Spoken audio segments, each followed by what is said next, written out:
Sabi nila bulag ang pag-ibig. Pero baka naman may pinipili lang talagang makita ang pag-ibig. May tanong ako sa'yo. Kung totoong mahal ka ng isang babae, paano mo malalaman?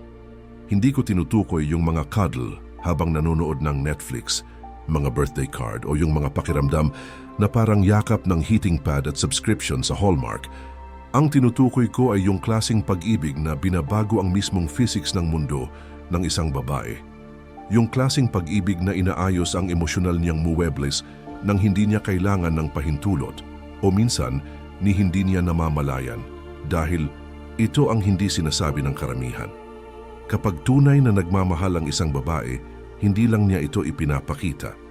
Tumatawid ito sa paraan ng kanyang pag-pause sa mga bagay na hindi niya sinasabi, sa kung saan siya tumitingin kapag hindi ka nakatingin.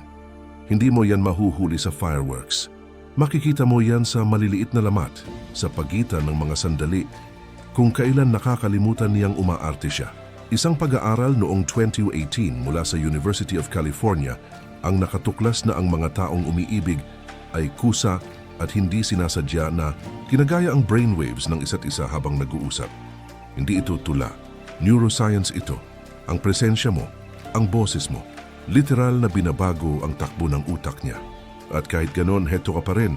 Nag-i-scroll ng Reddit alas 2 ng madaling araw. Nagtatanong sa sarili kung mahal ka ba talaga niya o baka mahal lang niya ang ideya ng hindi pagiging mag-isa. Ayusin natin yan. Walang paligoy-ligoy, walang fairy tale, walang kalokohan. Ito ang 7 matitinding palatandaan na hindi ka lang niya type, hindi lang siya naaaliw sa vibe mo, kundi tunay siyang konektado sa'yo, espiritual, malalim, at totoo. Kung isa kang lalaking sawa na sa mababaw na payo, kung nandito ka dahil ayaw mo na ng laro, at handa ka nang unawain ang mga babae, at ang sarili mo sa mas malalim, halos hindi komportabling antas, makinig ka ng mabuti. Kakapost ko lang ng isang video na para lang sa mga miyembro. Hindi ko to pwedeng ipalabas sa publiko. Raw ito, personal. Ganito yung klaseng katotohanan na nadidemonetize o mas malala hindi naiintindihan. Tanging yung mga totoong handa lang ang makakapasok. May link sa description o sa nakapin na comment para sumali sa members only room. Hindi ito para sa lahat. Pero kung nararamdaman mo na ngayon pa lang, baka ikaw talaga ang tinutukoy ko. Unang palatandaan, nakikipagtalo siya sa'yo, na parang nilulunod siya at pilit niyang sinasalba ang sarili niya. Sandali, ano raw, pakinggan mo. Kapag tunay na mahal ka ng isang babae, makikipagtalo siya na parang iyon ang kanyang relihiyon. Hindi dahil sa labahan o kung anong palabas ang dapat panoorin. Ang tinutukoy ko ay yung klase ng bangayan na parang nagsasagawa kayo ng open heart surgery sa isa't isa gamit lang ang kutsilyo sa kusina. Gusto mo ng kapayapaan? Mag-date ka ng taong walang pakialam kung aalis ka. Gusto mo ng pag-ibig? Humanda ka. Ganito natin ito himayin. Nakaupo siya sa gilid ng kama. Nakatayo siya sa may pintuan, kalahating umiiyak, kalahating galit, nagsasabing, hindi mo ako naiintindihan. Ni minsan hindi mo talaga ako naiintindihan. At ang iniisip niya, ayos naman tayo kahapon bakit parang nasa courtroom drama na tayo ngayon dahil ang pag-ibig, yung tunay, ay isang panganib. Binubunyag ka nito at kapag lumalim na siya, kapag hindi lang ngiti mo ang minahal niya kundi pati ang anino mo, natatakot siya. Kailangan mong maintindihan na kapag mahal ka ng isang babae, ibinibigay niya sa iyo ang mga nuclear code, emosyonal na mga susi papunta sa mga parte ng sarili niya na walang sino man ang pinayagang hawakan. At kung sakaling mapansin niyang baka bitawan mo ito, magpapanik siya. Hindi ito tungkol sa drama. Ito ay tungkol sa survival. Hindi kanya inaaway para saktan ka. Ito ipinagtatanggol niya yung bersyon ng sarili niya na nabubuhay lang kapag kasama ka. Oo, nakakainis, nakakalito. Pero totoo, si Søren Kierkegaard, isang lalaking masyadong matagal nag-isip tungkol sa pag-ibig, minsang nagsabi, ang pinakadelikadong panganib sa lahat ay ang mawala ang sarili. At maaring mangyari ito ng tahimik, na parang wala lang. Basahin mong muli, hindi siya nakikipagtalo dahil galit siya. Nakikipagtalo siya dahil takot siyang mawala ang sarili niya sa'yo. Iyan ang kabalintunaan. Ang babaeng tunay na nagmamahal sa'yo, ay minsan siya ring pinakamahirap pakisamahan dahil ang pagmamahal niya sa iyo ay nangangahulugang kailangang niyang isuko ang mga bahagi ng sarili niya na buong buhay niyang pinrotektahan. Bawat argumento, bawat overreaction, bawat maling intindi sa text, lahat iyan ay sigaw ng kanyang kalooban. Pakiusap, huwag mong ipagsisisi sa akin na minahal kita. Ikalawang palatandaan, ipinapakita niya sa iyo ang pangit niyang bahagi nang walang babala. May sandali sa bawat tunay na relasyon na halos walang nag-uusap tungkol dito. Hindi ito ang unang halik. Hindi rin ito ang unang mahal kita. Ito yung sandaling pinakita niya sa iyo ang pangit niyang bahagi. At hindi ko tinutukoy ang bad hair days o mga selfie na walang filter. Ang tinutukoy ko ay yung emosyonal na ilalim. Yung hilaw, magulo, masakit. Yung nakaraan na pinangakong hinding-hindi niya ikukwento kahit kanino. Lalo na sa isang taong pwedeng mawala rin sa huli. Kapag totoong mahal ka ng isang babae may nagbabago, biglang hindi na kailangan ng pagiging perpekto. Nalalaglag ang emosyonal niyang baluti, hindi dahil pinagtitiwalaan ka lang niya bilang kaibigan, kundi dahil sa isang paraang parang isinulat ng tadhana na kilala ng kaluluwa niya ang kaluluwa mo at nagsabing, kayang-kaya mong buhatin to. Kailangan mong maintindihan, sagrado ang sandaling ito. Kapag pinabayaan niyang bumagsak ang maskara, kapag inamin niya sa iyo ang tungkol sa ama niyang iniwan siya, sa kaibigang nagtaksil, o sa umagang paggising niya at hindi na niya makilala ang sarili niya sa salamin, hindi ito kahinaan. Ito ay parang pagbura ng war paint pagkatapos ng digmaan, hindi palaging may pasintabi. Minsan, nangyayari ito habang hinihiwa niya ang gulay sa kusina. Minsan, nasa kama kayo, ang ulo niya nasa dibdib mo, habang pabulong siyang nagsasabi ng bagay na ni minsan ay hindi pa niya naibulalas. Minsan habang tumatawa siya, may alaala na biglang pumutol ng kanyang saya. At iniwan siyang hindi makahinga, at sa mga sandaling yon, iniisip niya at kinatatakutan na baka dahil dito umatras ka. Baka tignan mo na siya sa ibang paraan. Baka bigla kang manahimik, lumayo, umatras. Pero heto ang twist, gusto ka pa rin niyang manatili. Pero sinusubok ka rin niya kung isa kang lalaking kayang manatili. Sa totoo lang, ang pag-ibig ay hindi lang tungkol sa atraksyon. Ito'y tungkol sa paglalantad. Tayong lahat ay mosaiko ng ganda at pagkasira. At kapag may nagmamahal sa'yo, titigil na siya sa pag-edit. Hindi na highlight reel ang ipinapakita niya, kundi yung mga eksenang itinapon sa cutting room floor. Isipin mo ito. Ang pinakamapanganib na linyang pwedeng sabihin sa isang relasyon ay, ito ang tunay kong ako. At ang pinakamagandang sagot na pwede mong ibigay ay ang hindi pagkunot ng noo. Yan ang ginagawa niya kapag pinapakita niya sa iyo ang pangit niyang bahagi. Nilalantad niya ang sarili niya. Tinitingnan niya kung kaya mo pa rin siyang mahalin kahit sa dilim. Kung ni minsan ay hindi pa siya bumigay o bumitak sa harap mo, tanungin mo ang sarili mo. Pinaramdam mo ba sa kanya na tinatanggap ang mga kakulangan niya? Dahil kapag tunay siyang nagmamahal, hindi niya kailangan ng paghanga. Kailangan niya ng pagtanggap. Hindi sa Instagram version ng sarili niya. Hindi yung laging natatawa sa jokes mo o amoy strawberries. Kundi yung bersyon niya na minsan nalulunod, nagdududa, sinasabotahe ang sarili at nangangailangan ng tulong para makabalik sa sarili niya. Gusto mong malaman kung mahal ka talaga niya? Hindi yon sa mga sandaling perpekto siya, kundi sa sandaling pinapakita niya sa iyo ang sarili niyang hindi niya pinopost at tahimik na nagdarasal na hindi ka tatakbo. Ikatlong palatandaan, naalala niya ang mga detalye na nakalimutan mo nang nabanggit mo. May mga taong nakikinig para sumagot. May mga nakikinig para humusga. Pero kapag mahal ka ng isang babae, nakikinig siya para maalala. At hindi ko tinutukoy ang birthday mo o ang paborito mong pizza toppings. Ang sinasabi ko ay yung kwento na minsan mo lang nabanggit. Tulad ng kwento kung paanong pinaandar ng tatay mo ang kotse nang bukas ang bintana habang tumutugtog si Springsteen tuwing linggo. At isang araw, sumakay ka sa kotse niya. Andun, yun, Springsteen sa stereo. Bukas ang bintana, walang anunsyo, walang tingnan mo ginawa ko. Tahimik na paraan ng pagmamahal, sinasadya, makatotohanan. Kapag ang isang babae ay umiibig, hindi siya basta nangongolekta ng impormasyon. Kinokolekta niya ang piraso mo. Napapansin niya kung paano nag-iiba ang tono ng boses mo pagkatapos ng tawag sa trabaho. Naalala niya ang pangalan ng aso mo noong bata ka pa at itinago iyon na parang mahalagang alaala. Alam niya kung paano mo gustong inumin ang kape mo, pero mas mahalaga alam niya kung bakit. Dahil minsan mong nasabi na ganoon din ang lolo mo at kumapit na lang iyon sa puso niya. Ang pag-ibig ay hindi laging enggrande, ito ay nasa maliliit na alaala. Tahimik, di pinagmamayabang, pero matindi. Sa mundong sobrang abala kung saan halos walang makaalala ng kinain nila sa agahan, ang isang taong pinipiling tandaan ka. Yan ang radikal na anyo ng pag-aalaga at heto ang pilosopikal na pananaw.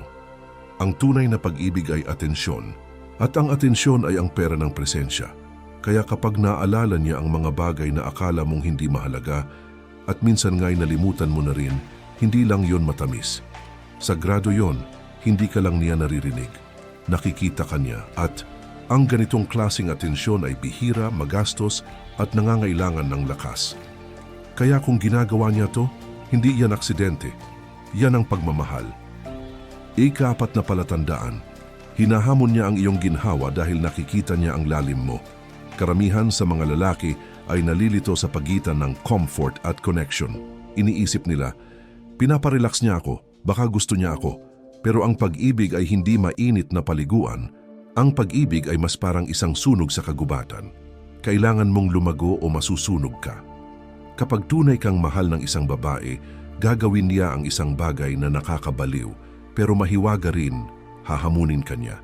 Hindi sa mapanirang paraan, hindi sa paraang kulang ka, kundi sa paraang alam kong mas kaya mo pa, at hindi ko kayang magpanggap na hindi totoo yon, at dito ka maiilang, tatanungin ka niya ng mga bagay na ayaw mong pag-usapan. Tatawagin niya ang mga palusot na inulit-ulit mo sa sarili mo buong buhay mo. Mapapansin niya kung kailan mo pinahihina ang sarili mong liwanag para lang magkasya sa mundo ng mga taong hindi naman karapat-dapat sa presensya mo. At hindi niya palalampasin yon. Pero heto ang twist. Hindi niya ito ginagawa para kontrolin ka. Ginagawa niya ito dahil kapag mahal ka niya, ini-invest niya ang sarili niya sa paglago mo. Hindi lang ikaw ngayon ang nakikita niya. Ang minamahal niya ay ang bakas ng landas mo, ang potensyal mo. At dahil mahal ka niya, ayaw niyang tanggapin ang bersyon mo na kontento na lang sa pag-aaksaya ng kakayahan mo. Ngunit mag-ingat, kapag inakala mong ang mga hamong ito ay simpleng pangungulit, mamimiss mo ang himala. Ang totoo, hindi ka kinukupkop ng pag-ibig, tinatawag ka nito palabas. Hindi dahil palpak ka, kundi dahil may isang taong sa wakas ay nakita ang buong larawan mo. At may tapang na sabihing, hindi ko kayang panoorin kang mamuhay ng maliit. Kaya kung ang babaeng kasama mo ay hindi pumapayag na lokohin mo, ang sarili mo hindi siya mahirap kasama. Tapat lang siya sa pagmamahal niya sa'yo. Ika-5 palatandaan, ipinagtatanggol ka niya kahit wala ka sa silid.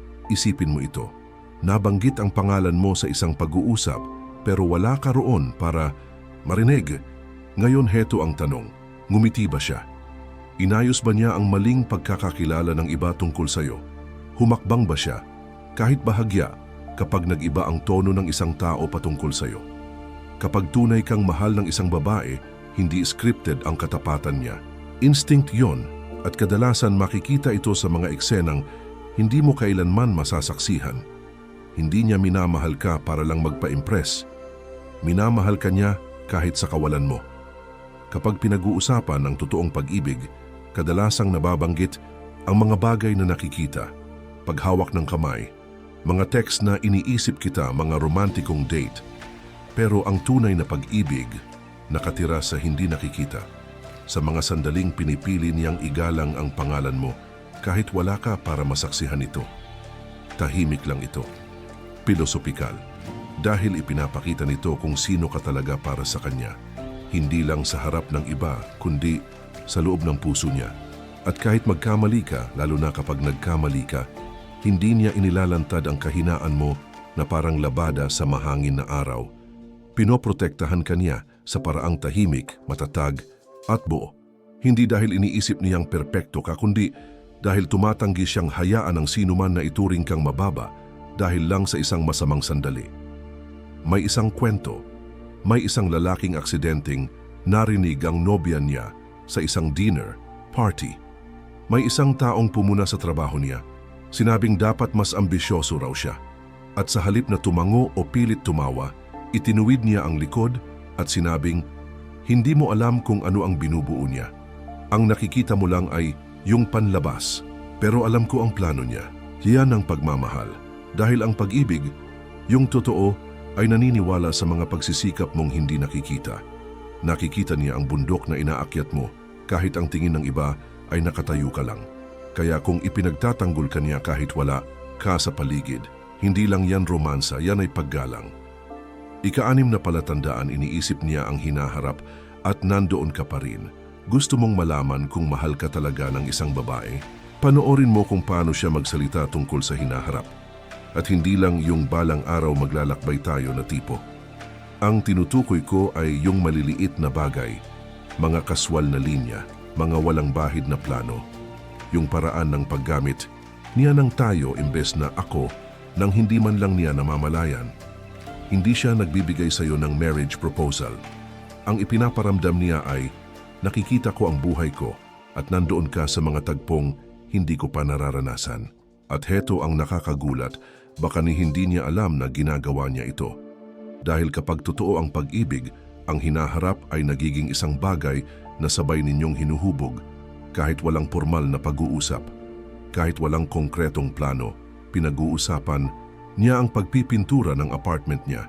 At bigla siyang humihinto para itanong kung anong kulay ang mas pakiramdam nating dalawa. Namimili siya ng grocery at kusa niyang kinuha ang paborito mong tsaa kahit hindi mo hiningi. Binabanggit niya ang Pasko sa susunod na taon at sinabing, "Siguro pwede tayong gumawa ng kakaiba sa pagkakataong ito. Hindi lang ito mga gawi. Ito ay mga sinyalis ng panloob niyang pangako." At heto ang pilosopikal na bigat nito. Ang pag-ibig ay hindi nakaugat sa kasiguruhan. Nakaugat ito sa intensyon. Kaya kapag nagsimula na siyang mag-imagine ng buhay, kahit malabo pa at kasama ka, roon, hindi iyon kalokohan. Yun ay ang hindi niya namamalayang pagtatayo ng pundasyon nang may presensya mo sa loob nun at hindi ito tungkol sa pagdepende. Hindi ito kailangan kita para mabuhay. Ito ay gusto kong lumikha ng isang bagay kasama ka dahil yung bersyon ng hinaharap na yon ang mas totoo para sa akin. Ngayon, makinig ka ng mabuti. Kung ni minsan ay hindi siya nagsasalita tungkol sa hinaharap kasama ka, kahit pa sa pinakasimpleng paraan, hindi ito automatikong red flag, pero ito ay flashlight. Isang ilaw na nagtuturo kung may direksyon ba talaga kayo.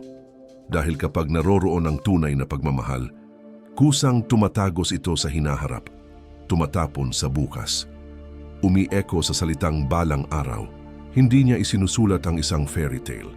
Tahimik lang niyang itinatanim ang presensya mo sa lupa ng kanyang susunod na yugto. At yon, kaibigan, ay hindi maliit na bagay. 7 na palatandaan, mahal ka niya kahit ang bersyon mo na patuloy pang nagbabago. Sabihin nating, hindi ka pa ang lalaking gusto mong maging. Siguro naglalakad ka pa sa landas ng paghahanap.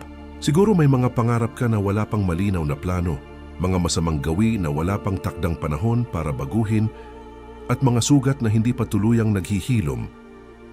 Kung nananatili siya, hindi dahil sa awa, hindi dahil sa takot, kundi dahil nakikita niya ang tunay na pagsisikap mo. Para magbago, makinig ka mabuti. Hindi niya mahal ang huling resulta, mahal niya ang proseso ng pagiging ikaw. Iba ito sa suporta. Ang suporta ay nakakatulong. Ang paghikayat ay maganda, pero ang ginagawa niya ay mas malalim pa. Pinipili niyang makasama ang hindi pa tapos na manuskrito. Siya ay umiibig sa isang kwento na patuloy pang sinusulat. At ito, kaibigan, ay radikal. Dahil ang mahalin ng isang tao habang siya ay nagiging sarili niya, hindi ang perpekto, matagumpay o kaakit-akit na bersyon niya, yan ang pinakamalabong uri ng pag-ibig. Karamihan sa tao, mahal nila ikaw dahil sa mga nagawa mo. Pero siya, mahal ka dahil sa pagsisikap mo. Hindi dahil nagkokompromiso siya. Hindi dahil iniisip niyang hindi mo mararating ang gusto mo, kundi dahil nauunawaan niya ang kalagayan ng tao sa paraang hindi nauunawaan ng karamihan. wala sa atin ang talagang tapos na. Hindi kanya binibigyan ng marka batay sa potensyal mo. Binibigyan kanya ng puwang para sa iyong paglalakbay. Alam niyang may mga araw na mag-aatubili ka, mabibigo, matatalo. Alam niya ang iyong galit, ang iyong pag-iwas, ang iyong mga sandali ng pagdududa. At hindi siya tatakbo dahil ang pag-ibig, ang tunay na pag-ibig, ay hindi humihingi ng kasakdalan. Humihingi ito ng presensya. Siya ang taong nananatiling nakatingin sa iyo kahit nadismaya ka na sa sarili mo. Siya ang humahawak sa kamay mo kahit durog na ang iyong kumpiyansa. Hindi siya natatakot sa iyong mga anino, nananatili siya at nagdadala ng flashlight. At iyan ang hindi mo inaasahang baligtad sa kwento. Hindi isang taong magliligtas sa iyo, hindi isang taong aayos sa iyo, kundi isang taong sasamahan ka habang inaayos mo ang sarili mo. Hindi niya mahal ang nakaraan mong sarili. Hindi niya mahal lang ang magiging sarili mo. Mahal niya ang ikaw ngayon sa lahat ng iyong gulo, komplikasyon at kontradiksyon. At kung meron kang ganoon, huwag lang kumapit. Itayo mo siya ng isang kaharian. Kung may tumimo sa iyo nito, kung may tumagos ng higit pa sa laro, taktika o matapang na estratehiya, gusto kitang anyayahan sa isang lugar na hindi para sa lahat. Nagtayo kami ng isang pribadong silid para sa mga miyembro lamang. Walang ingay, walang pagpapakita ng yabang, mga kalalakihan lang na katulad mo. Mga kalalakihan na nag-iisip, nakararamdam at nagbabago. Dito, hindi lang kami nag-uusap tungkol sa mga babae. Pinag-uusapan namin ang kapangyarihan, layunin, kapayapaan. Paano manatiling kalmado kapag maingay ang mundo? Paano bumuo ng isang bagay sa loob mo na walang sino man ang makakakuha? Kaya kung iba ang dating nito sa'yo, kung ito'y tumugon sa mga bahagi mo na hindi mo ipinapakita sa publiko, huwag mo lang balewalain. Sumali ka sa mga miyembro, link sa ibaba. Makikita kita sa loob kung isa ka sa mga nakakaintindi. At kung hindi naman, ayos lang yan. Pero huwag mong kalilimutan ang narinig mo ngayon dahil darating ang araw na makikilala mo ang isang tao na magpapakita sa iyo ng mga palatandaang ito.